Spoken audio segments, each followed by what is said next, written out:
po sa Our inyo dish ay for Dot today nagawa is po cut tayo ng root. cut root. Ayan, una po, lance natin, pakuluan natin sa tubig yung pork bones. Diba? After natin, saglit na.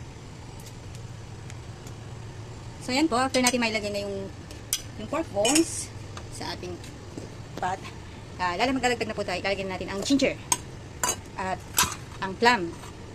Ayan, lagay po natin, and then green beans, and then the red bean. And then, ito na po yung hinislice ko na goat root. Ayan po, ilalagay na natin siya. Itong soup po na ito, ay long soup po ito, luluto po natin ng 2 hours. Ayan po, cover na po natin at luto na po natin siya. So, ayan, after cooking 2 hours, our goat soup, ayan na siya. Finally, our cut root. This is a Chinese soup. Thanks for watching.